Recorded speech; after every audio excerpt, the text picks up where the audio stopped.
will start, hello, with a land acknowledgement. It is with gratitude and humility that we acknowledge that the Sanctuary for Independent Media and our new Nature Lab Center resides upon the ancestral homelands of the Mohican people, who are indigenous peoples of the land of New York.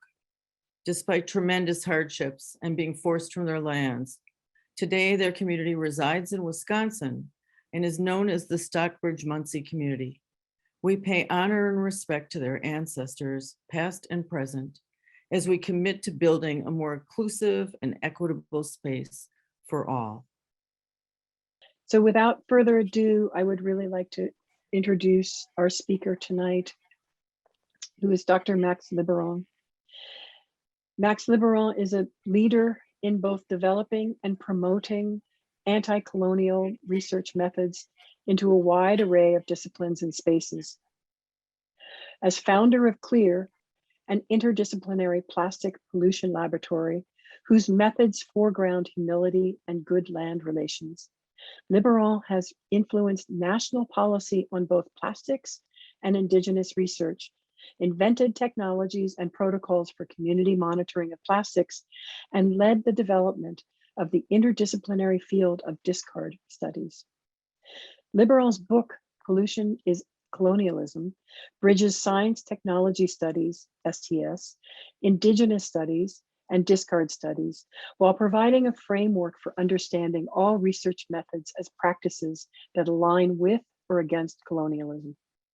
Focusing on plastic pollution, the text models an anti-colonial scientific practice associated with Métis concepts of land, ethics, and relations, and demonstrates that anti-colonial science is not only possible, but it is currently being practiced. One reviewer for the book wrote that the text is, quote, at the leading edge of a significant turn in STS towards thinking with settler colonialism as a structure and terrain that contributes significantly, as well as to thinking about how ethical principles relate to lab science and studies of pollution and shorelines. There are exceedingly few texts of this kind that ask, how might we consider relations with land, waters, and science, and still practice good science, unquote. Dr. Liboiron is an associate professor in geography and is formerly the associate vice president of Indigenous research at Memorial University.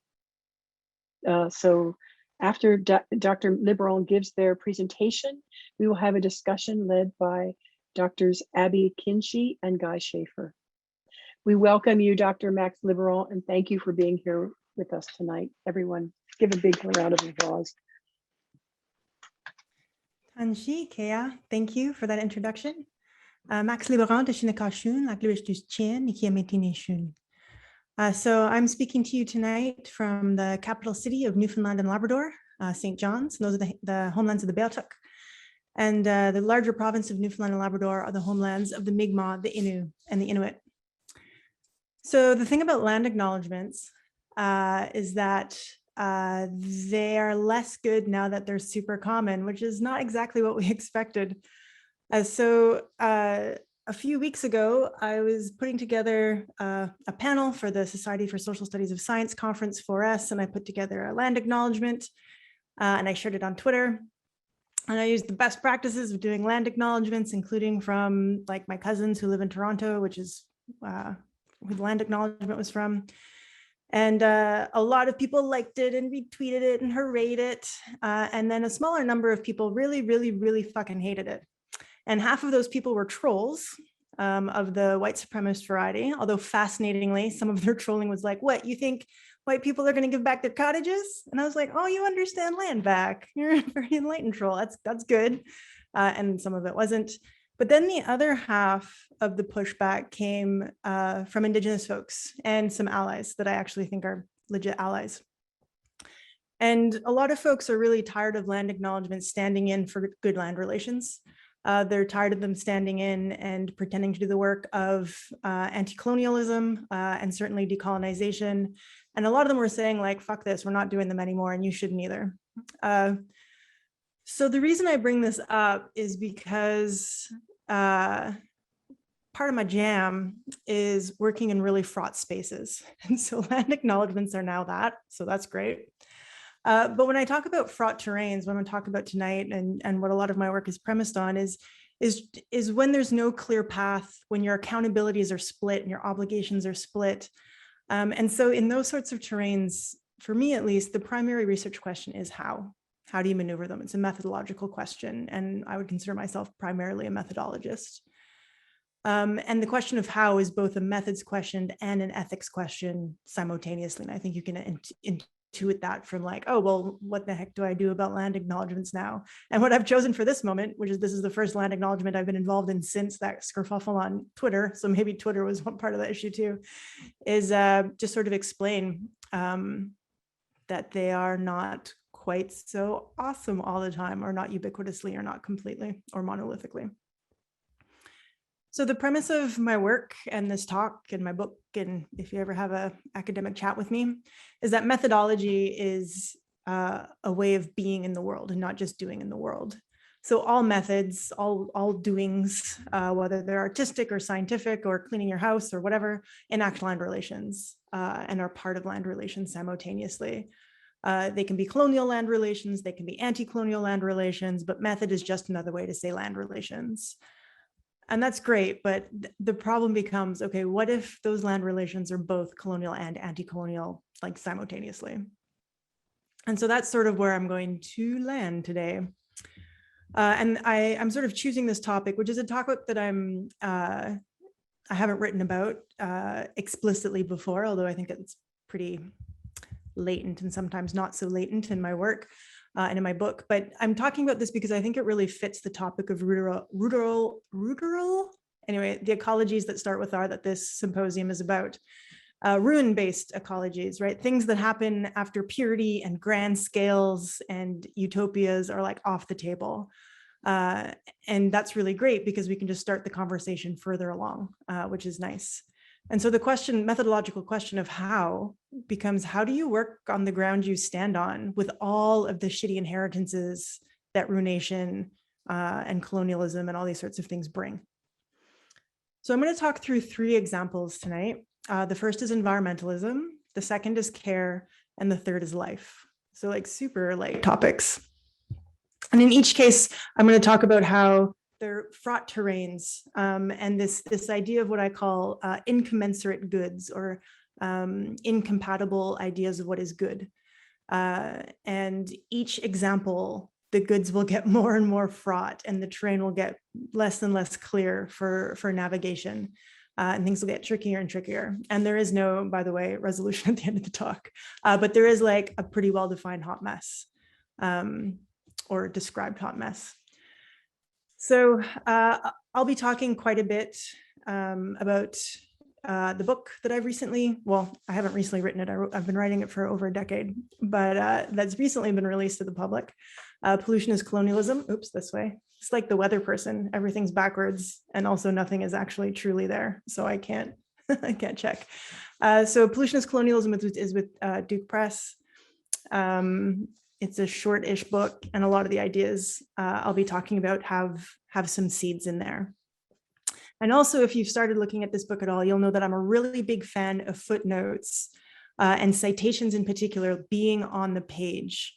So you can literally see whose shoulders I stand on and whom I'm launching with and in conversations with. And so I tried to do that for this talk, but it's real hard to get footnotes in Zoom. The person is always on the bottom because of gravity, so it's fine.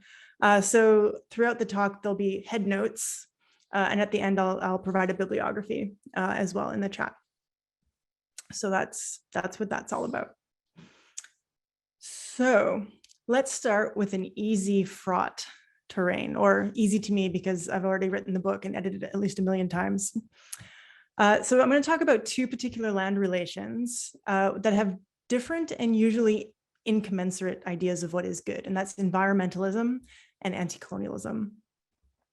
Yeah, so this is straight out of the book. I talk about colonialism as more than just the intent or identities or heritages or values of settlers and their ancestors.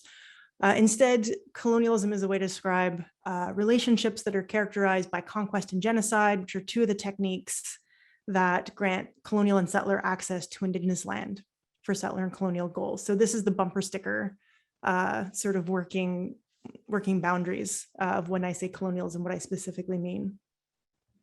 Now, this isn't a universal definition of colonialism. There's lots of different colonialisms around the world, lots of different land relations, but this one works really well for settler colonialism and the type of colonialism that is in what is lately called North America. Yeah, so the focus on land, the little orange land there, it's not just dirt and bees and trees. It also refers to Indigenous ideas and concepts and life and knowledge and all our relations.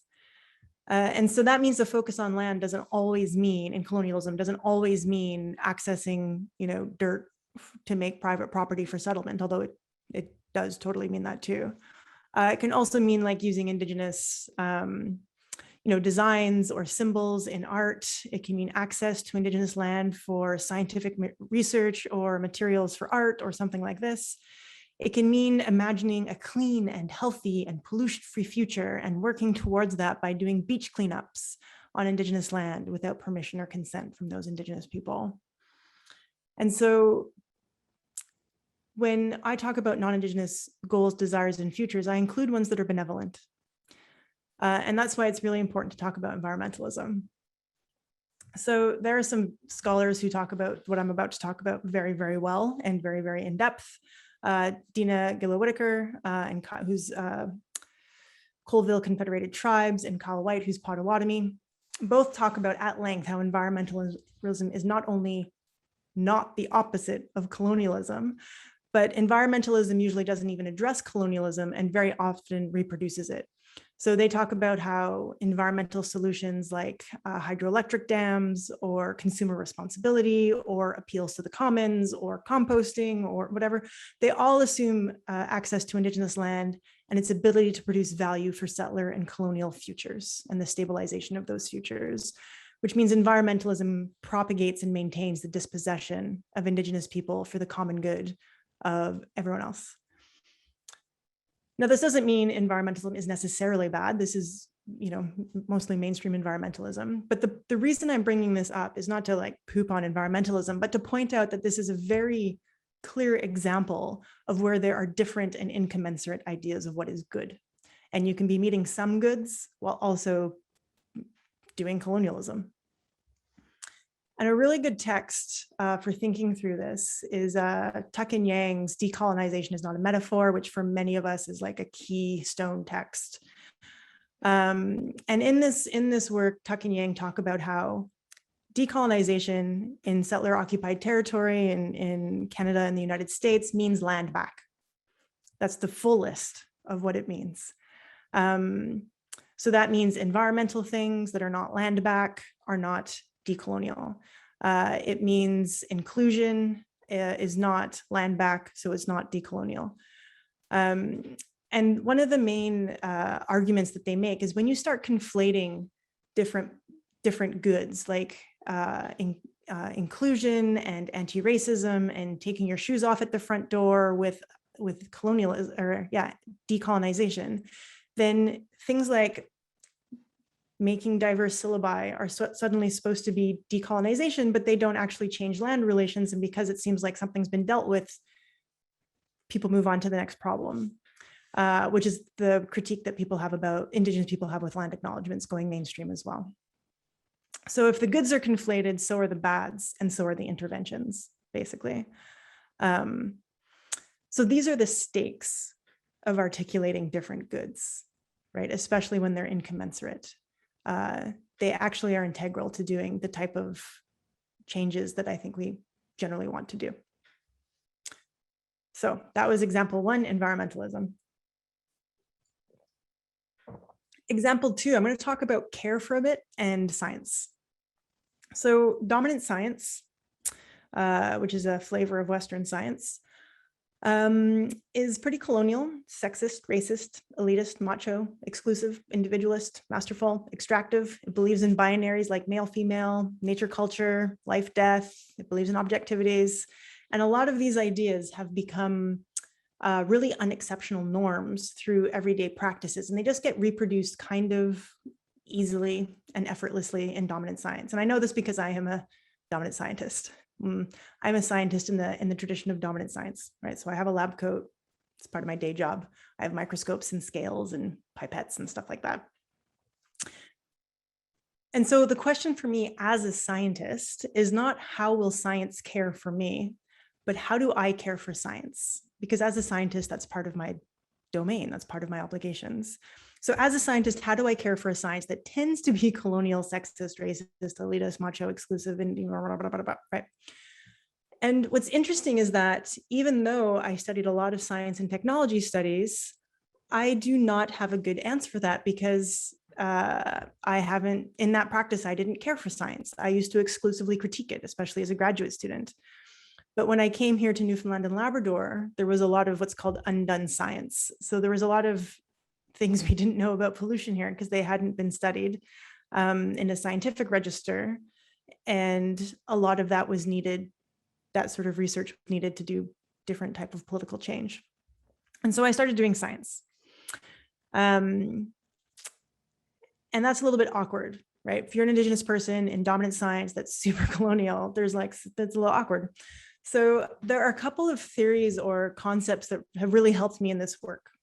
One of them is Charles Hale's concept of compromise. So Charles Hale is a white guy who works with Indigenous folks sometimes. And he talks about how if you are trying to change a system or work within a system that you've already identified as screwed up, you are going to reproduce parts of that system while you also change that system. And when we say there's no outside of the system, that's what we mean. Right. And then also in Tak and Yang, there's this great part called, it's like 3 or 4 lines, and I wish it was a book, but they talk about an ethic of incommensurability, which is an ethic that recognizes differences without conflating them, hence the not conflating decolonization and I don't know, brushing your teeth 3 times a day, different types of good.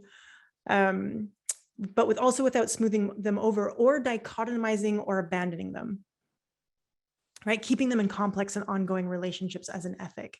And so these two ideas and others are really helpful because they are against purity politics, right? They're against the idea of doing action on a clean slate. And one of the issues I often encounter, especially with students that I'm encountering right now in my classes, but also popular in some expert discourse around the sort of around action, is this idea that your intentions and your actions can be devoid of compromise or contamination or the man or the system or whatever. But that's terra nullius. That's the colonizer's dream, this idea of an unblemished, hasn't been touched before playing field. You don't get to choose the ground you stand on. And often it's kind of crappy. And that crappiness is the basis of your collaboration with the world, right? You don't get to be outside of land relations. So I keep this in mind when I think about caring for science as a scientist, how to care for sexist, colonial, racist, science.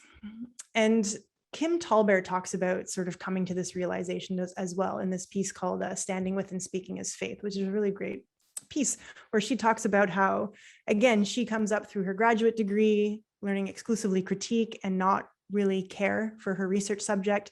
And she's, even though she learns about it technically in books and in seminar, and she starts her career researching white settler genomicists who are doing this really violent act of equating indigeneity with DNA, which is not how most Indigenous folks, or I don't know if any, there's not a single Indigenous nation, according to experts on this, like Desi Rodriguez-Lombert, who use DNA in any way to talk about tribal belonging or citizenship.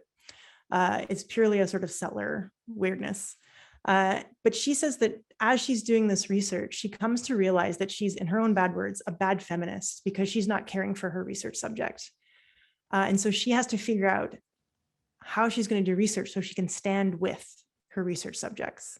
And so what she does is she switches to working with and studying Indigenous genomicists and what they're up to. And so just like her, I don't care for or stand with the entire spectrum of dominant science, because sciences aren't a monolith. There's no purity, not only for activism against systems, but also for those dominant systems. There's no purity for colonial or dominant science projects either. There are many sciences even within Western and dominant science. And someone who's helped me think about this is La Pepperson, or who's also Wayne Yang. And he talks about this in terms of a third university. So a decolonizing university as opposed to a decolonial noun university. He talks about, regardless of its colonial structure, right, and its origins, because the university is full of moving parts and machines and techniques and legacies, it's not a monolith. And so its machinery is always available to being subverted to decolonizing purposes, right? And so that means we have a theory of change that has to account for, or we need a theory of change that accounts for the permeability of the apparatuses of power, right? And the fact that even neo-colonial dominant systems inadvertently support multiple decolonial agendas because they aren't monoliths. And giving them that sort of power means that your only theory of change would be throwing your soft body against a solid brick wall until you turn into a pulp. And that's a really poor theory of change. So one of the ways I think about caring for science, but also the complexities and the fraughtness of caring for science, is one of the things our lab CLEAR, the lab's name is CLEAR. One of the things we do in CLEAR is we work on finding anti-colonial methods that basically interrupt this situation. So we don't always do land back. We rarely do land back, but we can certainly stop the entitled access to land in different ways, like say, only going where we're invited by Indigenous folks, for instance. But another thing we do is we publish and make very accessible all of our research methodologies with the intent that Indigenous governments and Indigenous communities who don't have a ton of grants and don't have fancy laboratories, although my lab isn't fancy, but it doesn't even have shitty laboratories, can also do the type of research that we're doing so that they can compare it and get the kind of data that the settler state might demand of them. And so that in one way is caring for and through science, but at the same time, it's reproducing parts of the system we're trying to change, including continuing to hold up forms of evidence that the settler state privileges. So, and that's an easy example. I was going to give harder examples, but this is being recorded and some of them aren't legal, so we're going to skip that. Or it's in the gray area, and I want to keep doing some stuff that's all I'm going to say about that.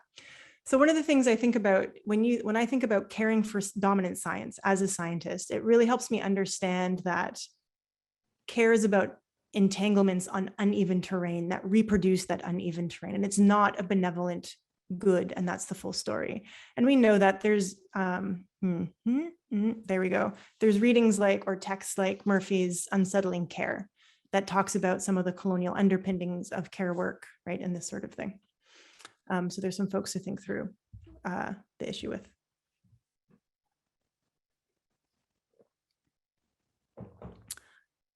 All right, so the last example I'm going to talk about in terms of maneuvering incommensurate goods in therefore fraught terrain is about life, death, and disposal. So one of the main types of research we do in my lab is we research Inuit food webs, mostly Inuit food webs, also settler food webs, human food webs that depend on wild food, although our main work is with Nunatsiavut government. So we'll get animal guts and we'll look in them for plastics to sort of see where plastics are in human food webs and wild food webs. So what happens is hunters and fishers, when they hunt and fish, they'll get animals, they'll send us the animal guts, we'll look in them for plastics, which means that by the end of a study, we have a whole lot of animal guts, and they can't be eaten because at this point they're very, very freezer burnt. There are some animal guts you can eat, and they're also done being scienced. And so university protocol, because they're organic tissues, would normally be that you incinerate them. But we've gotten permission from the Biohazardous Committee to return them to the land. if they're not toxic. So that's what we do. We call it gut renaturation.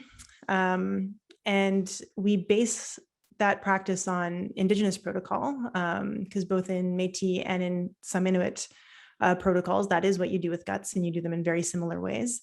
But when we return the guts to the land, we have a lot of settler folks and non-Indigenous folks, other non-Indigenous folks in the lab. So they don't have those traditions, but it's very similar to, say, composting, which a lot of them will do, or ecological nutrient circulation. We've got a lot of scientists and ecologists in the lab. So it makes sense in those registers. And so it looks like when we're doing this, that we're all doing the same thing, but I would argue that we're actually doing very different things. So how different people in the lab are understanding these animal guts, I think, are fundamentally different. And I'd like to introduce you to Vanessa Watts and her really awesome piece on Indigenous place thought, where she talks about how there's a colonial way of understanding the world that removes the how and the why out of the what. So objects get evacuated of their hows and whys. And so what's left are these objects that are ready for human interpretation, inscription, etc. And the reason this is important is when, even in the most caring and loving descriptions, things like dirt or other parts of the world are acknowledged in what STS would call an actant, right? So something that is enlivened but not actually alive. And it's no longer an afterthought, like these objects, this, in her case, she's talking about dirt. It's no longer an afterthought. It gets brought into human relations in a very big way, but it's still a human relation, right? So questions are about how the dirt affects me, or how do I affect the dirt? And that means that the agency of the dirt is limited to sort of a human-centric set of relations. And even if it's a loving relationship or a caring relationship, the concept of an actant is still quite reduced.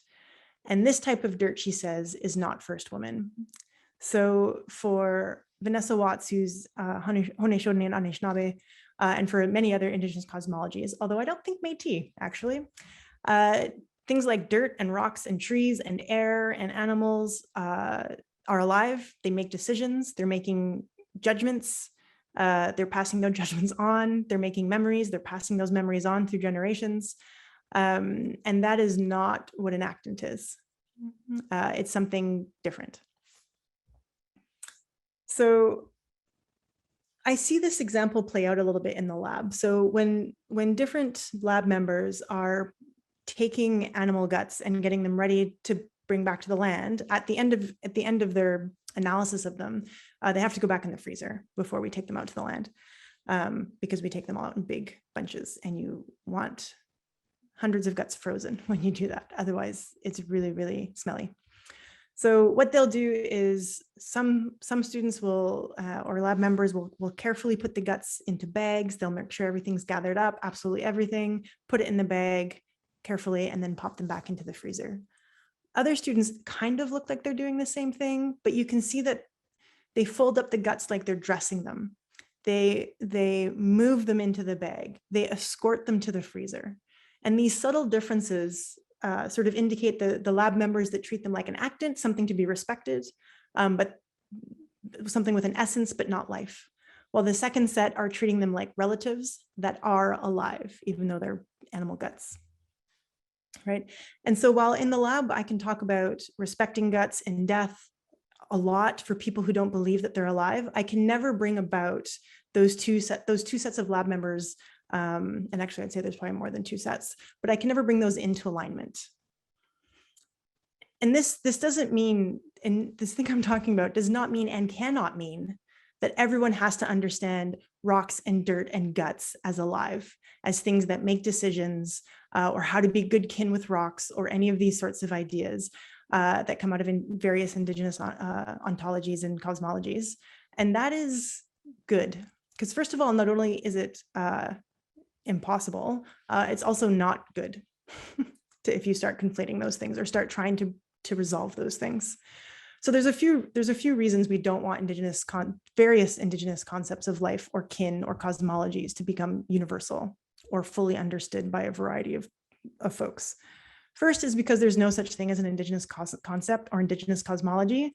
Pan-Indigenous cosmologies don't exist, right? So like I said, Métis folks, as far as I know, dirt isn't alive, although now that I say that, I'm pretty sure we have grandfather rocks, so I might be wrong and I need to check. Yep. But still, they're not universal, right? So there's no such thing as an Indigenous cosmology or an Indigenous approach to kin or an Indigenous approach to life or something like that. Doesn't exist. Secondly, there is no method outside of white possession that would ever allow someone who's not Indigenous to fully take on Indigenous cosmologies and ontologies, right? And going back to our working definition of colonialism, access to Indigenous concepts and cosmologies of land to enrich non-Indigenous goals, futures, research pursuits, relationships with the world is a form of colonialism, and this gets said a lot. Third, there's this really great book by Jennifer Nash called Black Feminism Reimagined. That's all about what happens when the ideas from the mainstreams or the margins go mainstream. So in her case, she's talking about intersectionality. She says when intersectionality goes mainstream in feminism and women and gender study, what happens is it's there to enrich white feminism. It's like a corrective for white feminism to fix some of its tendencies. And because it's there as a corrective, it ends up in a permanent service position, right? Secondly, what happens with that is that Black feminists are in a constant position to do what she calls defensive work, right? So correcting how intersectionality is used or not used properly, or people are like, I have beautiful intersectional jewelry, and they're like, that kind of work, right? Which is exactly the kind of work I did at the start of this talk when I said, okay, let's work on what decolonization isn't, which I am having to do in every presentation I give, because currently you can like decolonize your kitchen sink as long as your plumber smudges or something like this, right? And it leaves those colonial land relations intact. Yeah, I highly recommend this book. It is very good.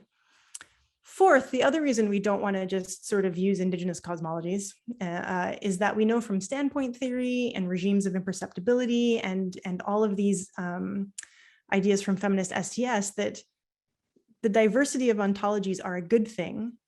And the problem is when one way becomes dominant or mainstream, because that is always to the exclusion of other things. So those are all the reasons, yeah, that I don't want everyone in the lab to understand guts as kin or as relatives or as alive. So while there might be overlap in certain areas, like it all looks like we're doing the same thing when we're putting guts back into the land, onto the land, there's certain parts of that are not only not totally understood across all the lab members, but some of them don't ally or align as well, and they can cause conflict or harm. Right? But sometimes at the same time, they often do overlap. So this is where standing with gets tricky or even impossible, because at the same time, you're still called into an ethics of care. And so this is when I really think about, again, Tuck and Yang and their ethic of incommensurability that recognizes what is distinct, what cannot be joined or conflated. And they say that this ethic is a way that brings these areas into conversation without papering over differences, but also without maintaining false dichotomies. So having the like Indigenous, non-Indigenous as a hard line is also not in our best interests. So this sort of mess of incommensurate goods and not dichotomizing incommensurabilities is, I think, the tricky methodological and ethical question of feminist and anticolonial sciences, art, research, methodology in general, because it nuances what compromise means. It no longer is just the reproduction of the bad when you're trying to do good, but it's also about the reproduction of different and incommensurable goods that can do violence through mutually exclusive goodnesses, but also don't all the time. So the question is, how do you work with these in every instance? So that's my current sort of research question, what I'm left with. These are the sorts of questions of where I am right now. Maybe you are also in that kind of space. I think these kinds of questions are quite characteristic of doing change work in dominant spaces, which means And I think a lot of the people here are interested in that kind of change work. So I look forward to our conversation. Thank you.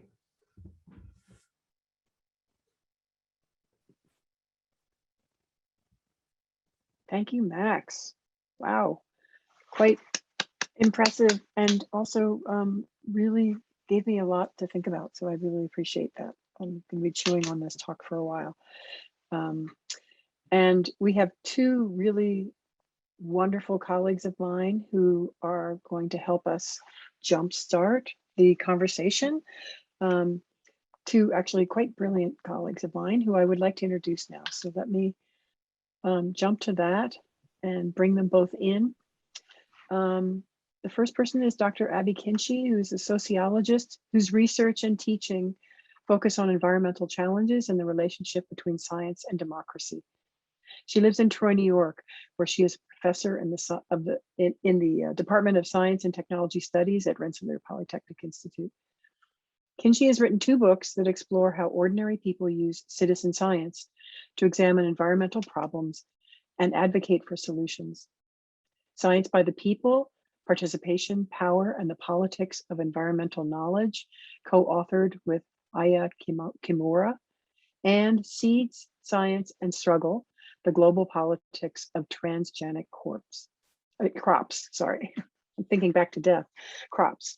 Kinchy also led the Watershed Knowledge Mapping Project, a study of volunteer watershed monitoring projects in Pennsylvania and New York, where concerned citizens aim to use water quality data to protect their streams from the impact of natural gas development. I'd also like to mention that Abby has been working with us at Nature Lab on another project called Our Soil that uses DIY practices and citizen science to look for heavy metals such as lead, arsenic, and copper in our urban soils. So that's been an ongoing project. We really love that one. The other responder, discussant person is Guy Shafer.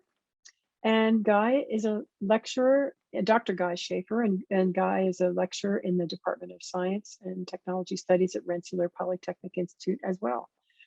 In his teaching, Guy creates space for aspiring STEM professionals to investigate their relationships with the human and more than human world, and to imagine approaches to science and engineering that can build more just and sustainable futures. Guy has worked for 7 years with BK Fraught, a nonprofit compost hauler in Brooklyn, New York, built around the principles of environmental justice, and currently serves on their board of directors.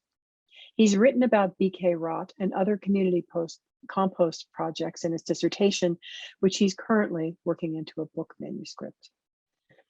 So thank you both, Abby and Guy, for joining us. I will turn it all over to you. And thanks again, Max.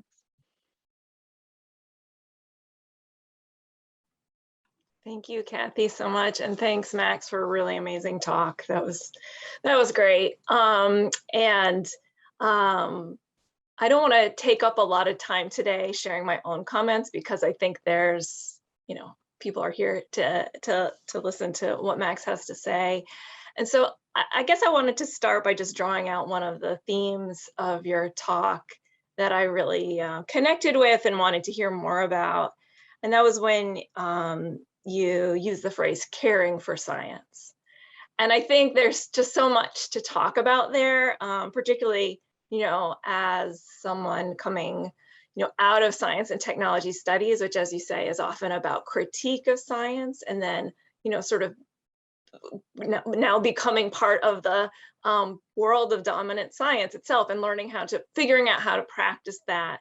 And I think that, Kathy and I can talk about this as well from our own experiences working in this new project of Nature Lab at the Sanctuary for Independent Media, and trying to create new ways of doing science with community. And I just really appreciated what you said about describing caring for science as doing or using anti-colonial methods that interrupt science's entitled access to land. And I wondered if I could just give you some space to expand on that idea a little bit more, about how the kind of scientific work that you do is interrupting this entitlement to land that has been so built into dominant scientific practice. That's one of the things that I especially love about your book that I think you could also expand on a little bit more here, about how pollution itself is colonialism, right? It relies on this expectation that land will always be there as a sink for, you know, the stuff that we're throwing out. And I guess extending from that, I'm giving you now too many things to talk about. I wonder if you could share any experiences, maybe from the early days of starting up your lab, that those of us who are also trying to kind of begin that sort of journey, coming from STS and from arts and other places to do scientific research about the land that we live on. What are some of the questions that we might want to be asking ourselves at the outset, particularly if we're really committed to this idea of forming anti-colonial research practices? So I guess those are a whole bunch of things, and you could jump in with whatever you'd like to respond to. Yeah, the shortest version of an answer would be like, oh, thank God I wrote a book about that. So you can just read the book, because it's really late here and I don't think I can, that's not already still not all in my head. Half of it's fallen out. So feel free to ping me again, Abby, for whatever I forget. I'm going to start with the last part, mostly because it's what I remember. But like, so starting a lab, there were a series of realizations coming out of STS that helped me understand what STS fundamentally did not prepare me for. And that is, when I came here, I was ready to critique the science on plastic pollution because that was my bag, and there wasn't any. And I mean, there's a number of political reasons for that, but I had no way of thinking about how having science to critique in the first place is actually an immense privilege and a luxury. And that the problem of undone science is not just like this weird inclusion model and not just like a handy justice model. It's like the freaking thing for a lot of places. And so I was like, oh, well, okay, I guess I'll do science, because I also have science training. I actually dropped out of science and went into art, then dropped out of art and went into STS, and then dropped out of STS apparently. Well, I'm still kind of there, but now I do science again. And so I was like, well, thank goodness I know feminist STS. So I guess I just won't do science like that. But then there was zero answer for me for how to do science, because all I had was critique. And I was like, okay, so I don't do this, and I don't do this, and I don't do that, and I don't do that, and I don't do that. Well, what the fuck do I do? Right. And so that's part of why a huge part of our lab is dedicated to all of this documentation, to be like, here's how we do it. Here's the do like that we tried, and it's not perfect and it's not whatever, but like we didn't have a roadmap. So we're just trying to like leaflet the path so that people can pick things up after us and sort of run with it. As Murphy has reminded me, like documentation is a feminist practice for these exact reasons. So the movements coming behind you don't have to reinvent the wheels. You've already tried, right?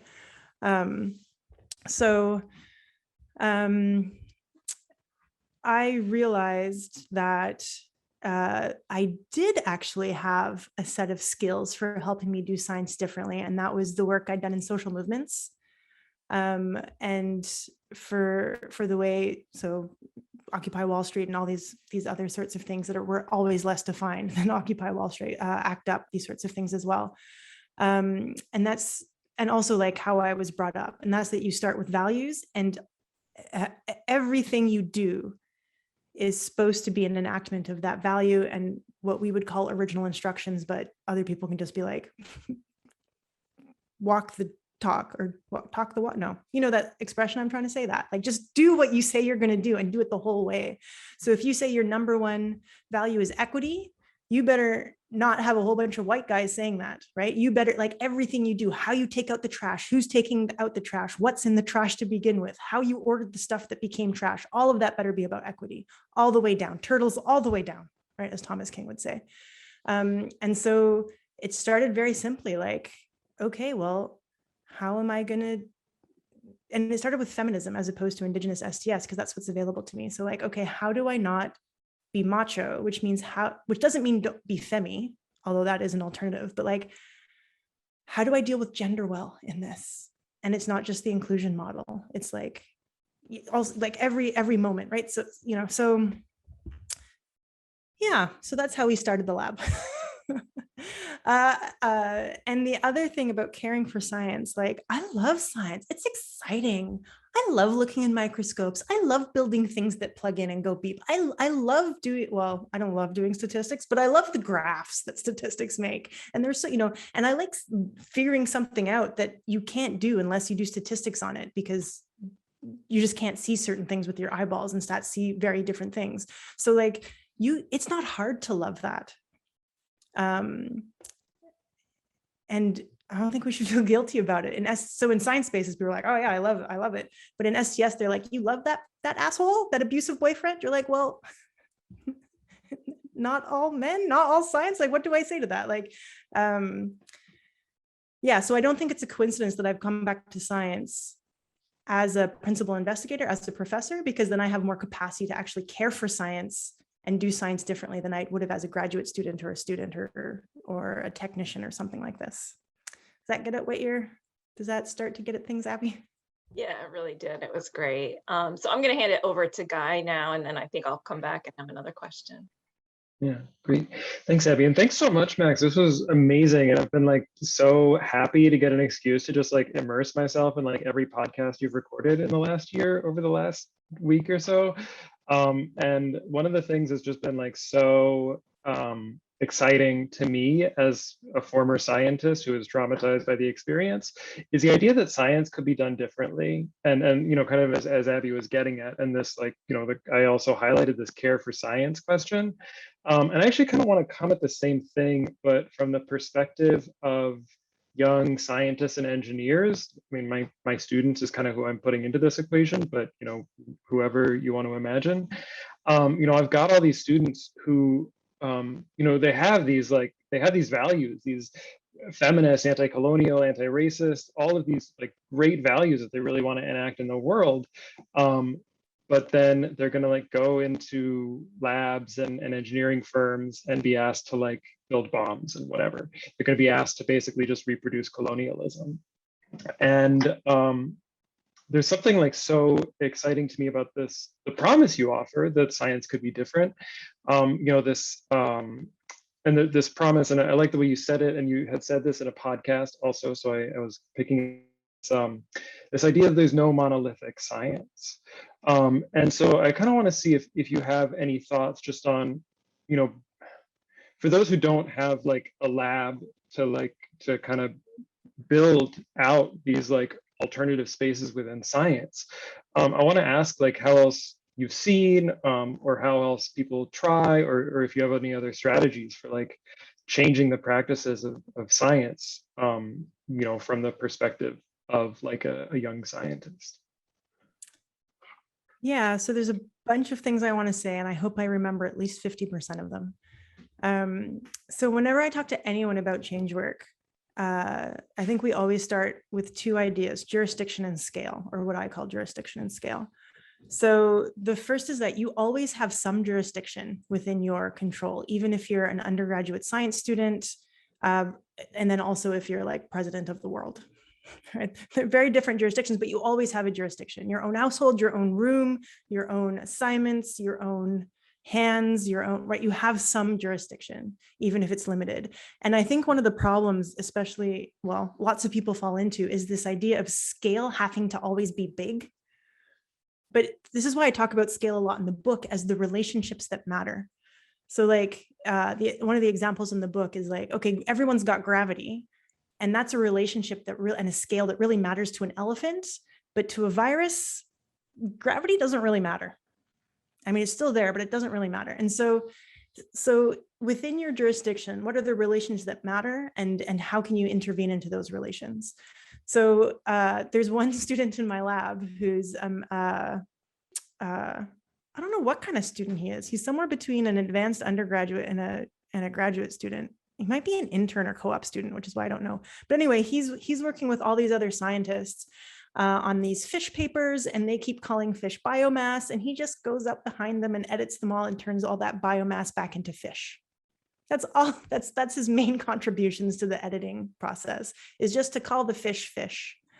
And when they put, there's a rotifer, and they're dignified, throughout the paper, they're like rotifer or R, and then they just talk about R's for the rest of the paper. Rotifer are a type of plankton. And he just goes back and be like, actually, their name is rotifer.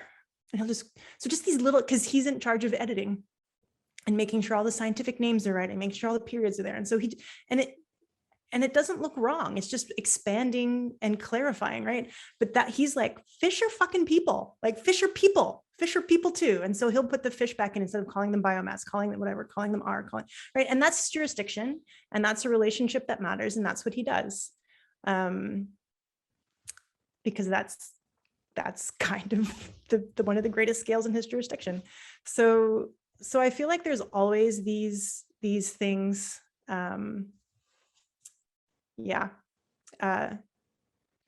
They don't have to change the world or change the system. They just have to impact the relationships that matter, and meet your obligations within the jurisdiction that you have, because we're all in different places in a system, right? That was a really beautiful answer. Thank you so much. Yeah, I'll hand it back to Abby. Thanks. I wanted to comment on your citational practices, which you introduced at the beginning of your talk, but I think that maybe people who haven't read your book yet might, or haven't read some of the other writings that you've done, might not be familiar with. And so I wanted to give you a little chance to talk about some of those choices that you've made and why they're so important. I know that I really loved all of your footnotes in the book, and I probably spent more time absorbing your footnotes than reading the main body of the text sometimes, because there's just so much not only information and explanation, but also expressions of love and frustration and like connections with people in your footnotes as well. And then related to that, I just wanted to share that I learned a lot from things that you've written about author order and sort of thinking about collaboration, which is another way of naming the people who have contributed to a project. So those things have been really important to me, and I bet they would be important to other people here if they heard a little bit more about them. So maybe you could share just a little bit about that, about that work you've been doing. So, I mean, citational politics are a huge, huge area, and there's lots of people doing lots of work in it. Core to that, and I'm going to try to answer this a long time so we don't have to deal with Jess's question in the chat, which is a super hard question. Jess always asks hard questions. So one of the issues with dominant science is that it erases other forms of knowledge, or makes it subservient, or makes it a resource for Western science. And this is super common, and actually colonialism depends on being able to suck up local knowledge, digest it, rob it, and then use it against local people, right, in various ways. And so being really attentive to attribution, and especially attribution to knowledge from places like Twitter, where there's a lot of Indigenous people doing public intellectualism, saying thank you to all the sorts of people who are doing all of this work of, like, just, I mean, how many papers, like, so Tuck and Yang sometimes talk about like, oh, we had to write decolonization is not a metaphor because we were getting super annoyed, right? They had better things to do. Patricia Nash had better things to do than to talk about the defense of, intersectionality, but they put all this work into it as a, just, to put the signpost there so they could just, and like, thank you for doing that labor, which totally sucked. And I know you had better things to do. And so that takes a special sort of thank you and a special sort of citation. There's this concept in Michif called peotuk, which is erroneously often translated into English as be careful, as in like something's dangerous, be careful, that's sharp, be careful. But the more, the way it's been explained to me in Michif and Cree is that it actually means something more like, when you walk, you put down medicine, you're also walking in other people's medicine, like these fraught terrains, there's no terrenols, there's like medicine all over the frickin' place. So be careful how you walk because you're leaving it for other people, and be careful what's in front of you because they're, and so that's what care looks like. This sort of, all of this walking piled up on top of each other. And so that's how I try and do my citational practices, right? Just leaving it lots all over the place for people coming behind me and acknowledging that, there's people who came before me and there's shoulders I stand on. And so as a methodologist, I try and make that work super explicit, as opposed to sticking in the bibliography or something. I try and get it to rise up on the page and interrupt my conversation to make it not sound like I'm just monologuing cleanly. But, yeah. So that's a little bit of it. And I was talking to Kathy earlier. People are like, oh my gosh, how do you get your ideas for the footnote? I'm like, Karl Marx, a white guy, this is an Indigenous methodology. Like Karl Marx has the best footnotes in like Capital. They're half the page and all his jokes are in the footnotes, right? And even though people don't always recognize his jokes because they're super dry and geeky. So yeah, I was just like, well, I'm gonna do like Karl Marx did. I love that. Thank you so much. I think I was going to ask another question, maybe about plastics. Can we bring plastics into the discussion today? Yes, I was going to bring plastics in. I was going to do it by way of purity politics. So, your work is so focused on plastics. And I want to, you mentioned in the talk, or you were really pushing back on this idea of purity politics in your talk. And I really love that kind of, that reframing. And that's one of the things that's so exciting to me about the framework of ruderal ecologies, the idea that we're not inhabiting a world where purity is even possible or desirable or it's not on the table.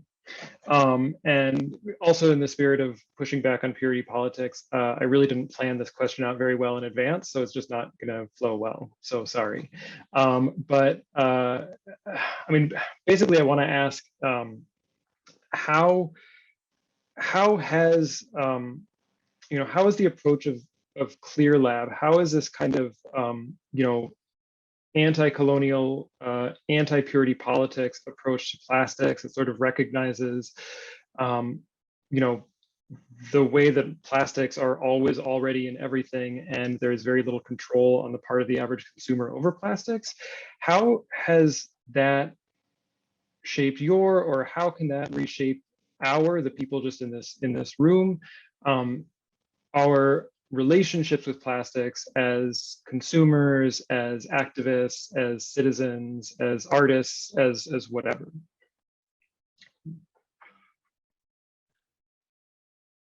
The same way as climate change. Okay, I'll just do that. The world's shortest version. So plastics and climate change have something in common, and that's petrochemical. Both the extraction, the companies that extract oil and produce crude oil are the same companies the primary companies that create the feedstock for plastics. And it's just secondary manufacturers who take that and turn them into plastics. So they're the same places, the same lobbies, the same laws. If you end subsidies to oil, you also end subsidies to plastic. And increasingly with renewable energy becoming more important and more central, the oil and gas industry is turning to plastics as the thing that will make up that market deficit for them. So it is actually in many ways the same problem. Also, like climate change, it's a global problem with massively different local manifestations. Also, like climate change, it's really hard to deal with the global scale, and you could argue that you cannot argue with a global scale. And so again, there's a jurisdictional issue about, okay, what are the relationships that matter? Are they political? Are they, business? Are they, financial? Or, and how do we put pressure on those relationships that matter? So the good news is you can use the climate change playbook, which is pretty well developed at this point. Does that answer your question? Yes, I think so. Okay. It was barely a question, so it's great. There is one thing I want to say about purity politics, just to sort of bring back the concept of the talk about incommensurate goods. And that's that, like, even though, yes, we have problems with purity politics, the problem with ubiquity of plastics is that plastics is a primary component of all dust. So, when you see like dust in a sunbeam, some amount of that is plastic. And that means when we're working in the lab, this plastic dust is landing on our samples, and we have to do a bunch of essentially purity methodologies to distinguish the plastics that came out of the original pure sample of pollution, and the ones that came out of just the equipment and out of our hair and off of our clothes and off of our lab coats, which are all dyed bright pink, so we can pick those out, and all that, And so it was this awkward moment for me when I realized that without a purity methodology or method in the lab to distinguish between our original sample, which is a purity politic, and the contamination of extra plastics, none of our results would be valid. And so we had to figure out a purity method. And we've written a paper about this that's coming out in an edited volume, whose title I totally forget, but I'll tweet about it once I remember it. Fragilities and care and repair, I think, are part of the title and subtitle. But we wrote about this in a paper about the awkwardness of being against purity politics and having to enact a purity methods to make sure our science could do the justice work. So this is one of the incommensurate goods, that I was talking about. Great, thank you so much. Should we move on to audience questions at this point? Great. Sure. Great. Yeah, I can. Max and Guy and Abby, this has been a really wonderful conversation. So thank you all for those great questions. And Max, we have to acknowledge from our end, a lot of your thoughts and writings and words about, how to start this lab and how to work with people in the lab have been really effective for us. So thank you for all of those contributions. We hope to visit your lab someday. So we have a couple of questions coming in, one of which I know Max wants to dodge, but I think we're going to get to it. So I'll start with it. One.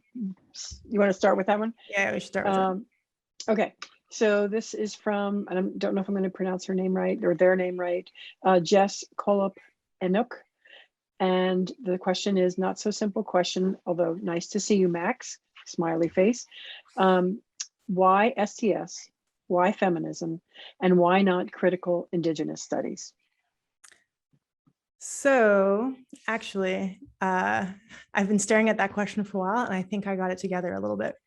And that is, so like I said in response to Abby's initial question, actually STS and feminist STS is actually not great for preparing me for what I'm trying to do. It has all the critique, but not the signpost. And also, as you know, it doesn't deal very well with Indigenous anything very well. But it's the ground I stand on. It's what I learned. It was what I was taught in school. I don't think I was ever in a program with Indigenous studies ever. I've never been at a university that had an Indigenous studies program, period. And I've never had an Indigenous teacher. And yeah, and I also, at the same time, as lots of other white passing Indigenous folks do, work very, very hard to stay in the closet about my indigeneity in university settings, because passing was safety in a huge freaking way. And so that's why mostly what the ground I stand on in terms of citations and academic knowledge is STS and feminist STS, because those were my teachers and those were in text and those were my classes. That not only did it not prepare me for doing CLEAR very well, it also didn't prepare me for writing the book very well. And the hugest round of edits were me trying to be accountable to the various critical Indigenous studies and what you may or may not call Indigenous STS. Please don't ask a question about what that is, because I would just refer them to your work. And so I did a ton of reading in the second edits of the book to try and be accountable to some of those ideas, some of which I know from just being alive and having a family, but a lot of which I didn't. And so the next project that I'm working on, the next book, is all about critical Indigenous studies and its interfaces with the work that Indigenous scientists are doing who are not me specifically, because it is much better equipped for doing some of this stuff. But honest to God, I haven't read enough of it. And there are colonial reasons for that, right? Yeah, I've been to many, many schools and I've taught in many, many schools, and 0% of them had Indigenous studies. I don't think I read a text by an Indigenous person until I was in my PhD, and I found that by myself through Google. And that was like native science. and that's not a terribly academic text. It doesn't have any citations. Like it's, you know, like, so, or Robin Wall Kimmerer, also no citations. That's not, right? It's not, it doesn't stand on any shoulders. So I can't track down the relations I need to track down. So anyway, that is, it's where ethics, methodology, and legacy come together, and how I've learned and not learned. Yeah.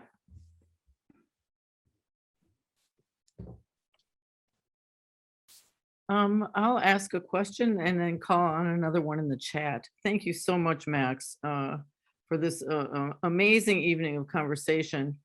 And bringing it back to where we are at Nature Lab, we're extremely conscious of the place-based work we are doing and the epic historical ground we are on and the water we are by. And we've worked with youth to research this history and the ruderal roots of the land we are on. What has been discarded is a profound legacy here. It's the confluence of toxic legacy and racist legacy.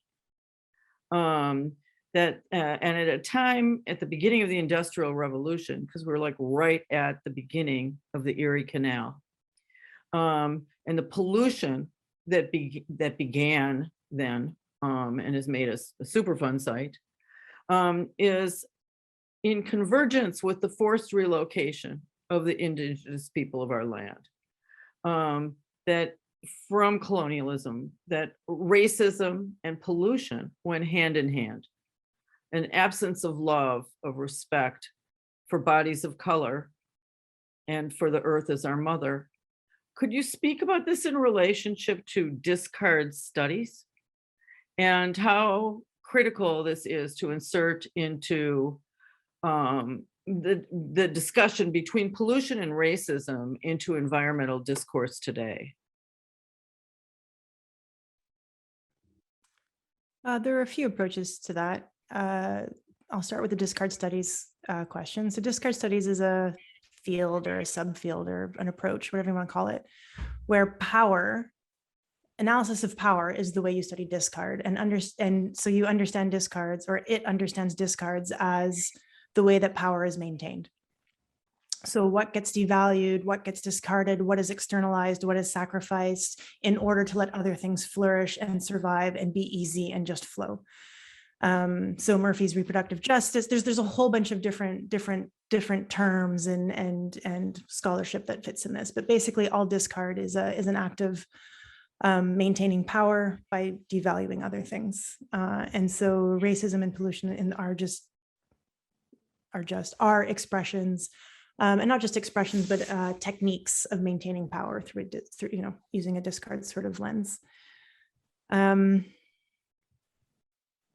Yeah, that's mostly what I would say. I am not an expert on racism and pollution at all. So I could turn you to reading lists and that sort of stuff that I know about, but that's not something I can speak about as an expert.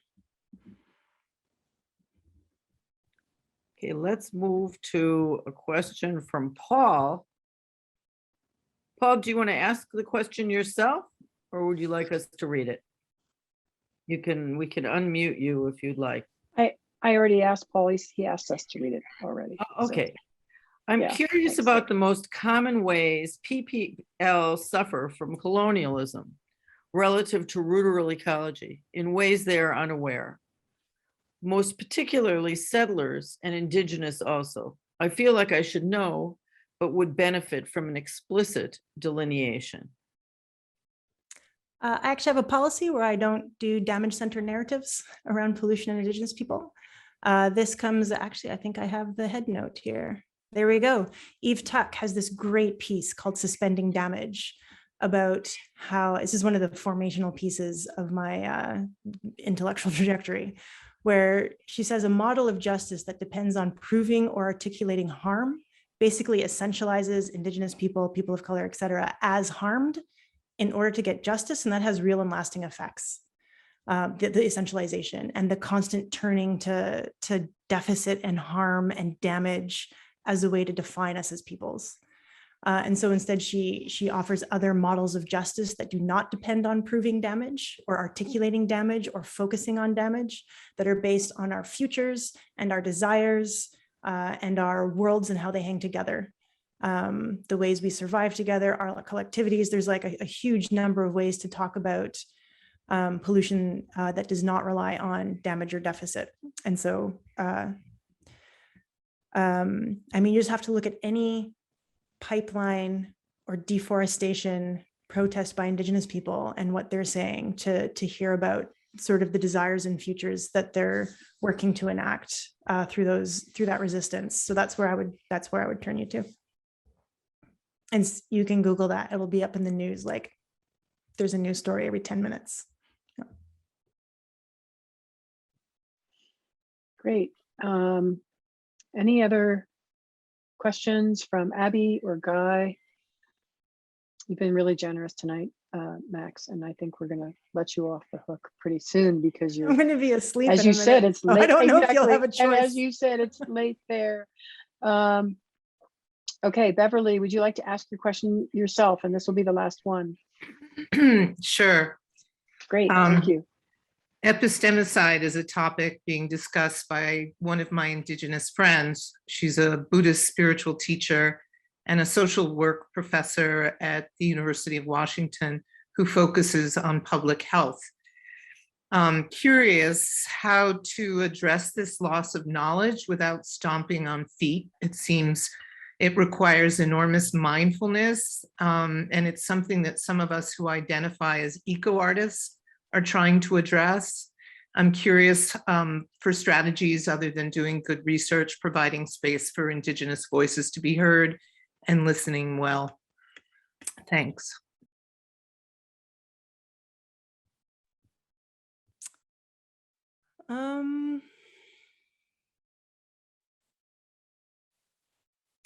I don't think there's a universal answer to that. I think it's always place-based and it will always be dictated by Indigenous folks' knowledge, like the Indigenous folks whose knowledge you're thinking about.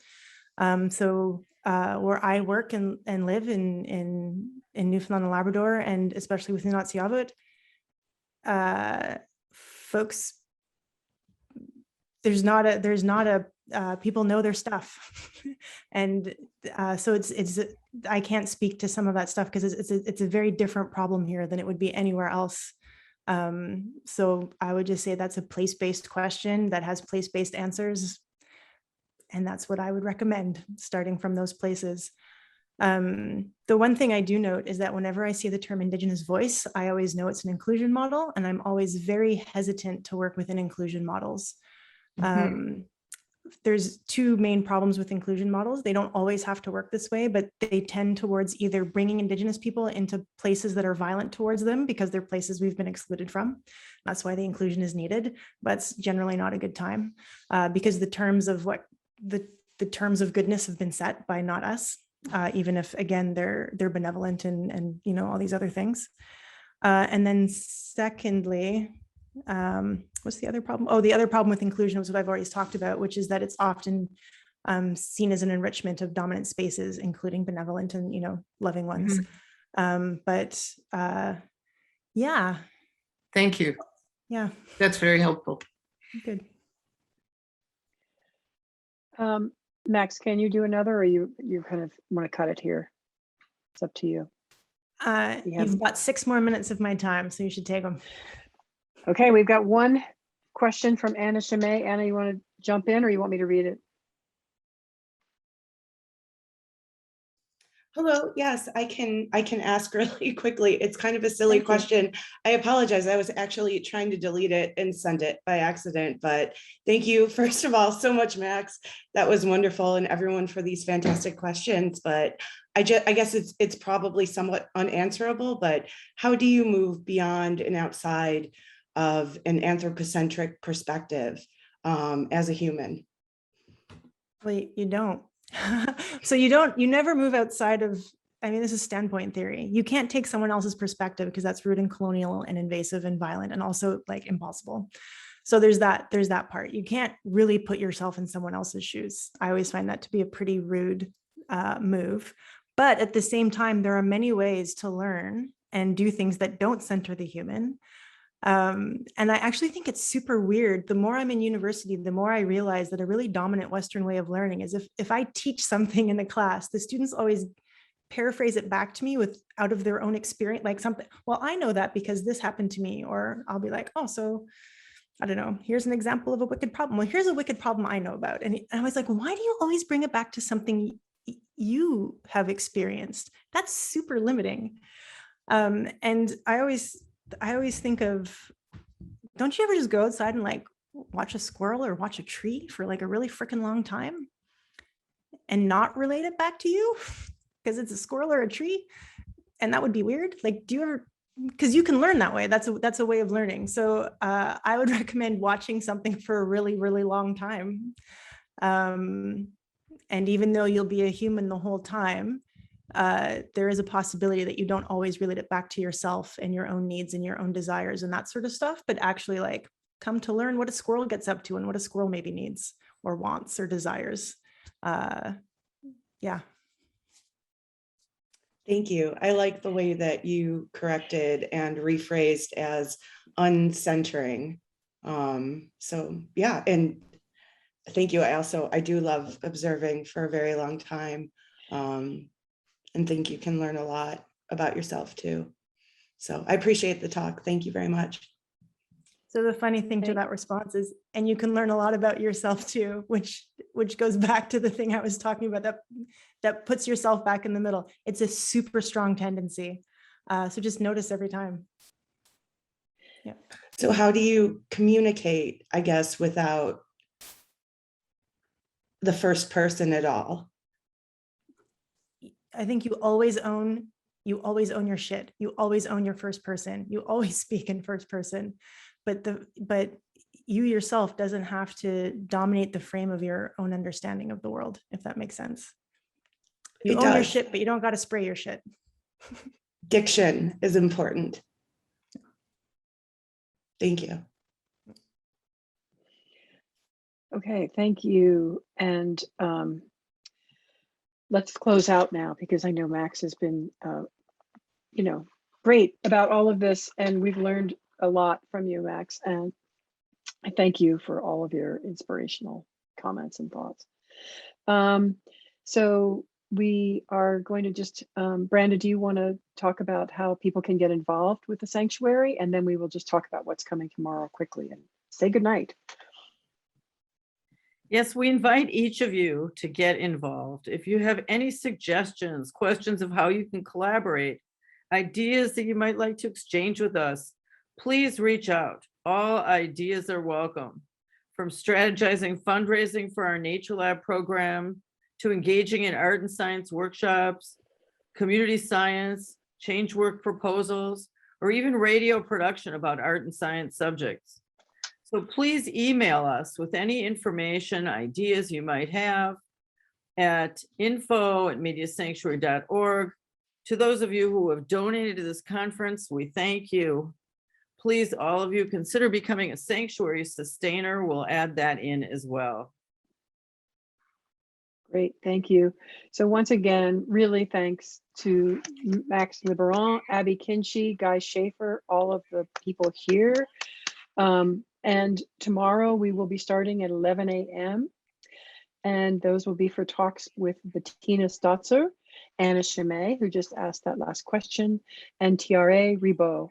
Unfortunately, Natasha Myers will not be joining us tomorrow due to an illness. So the group discussion will be moved up a little bit and start at 3 p.m., led by Nancy Campbell with Ellie Irons and Jennifer Whiteman. So with that, we are going to call it an evening, and let's just everybody unmute and give a big shout out and applause for Max. Yay! Yay, Max. Thank you. Woo! Hi, thank you. Thanks, everyone. Thank you.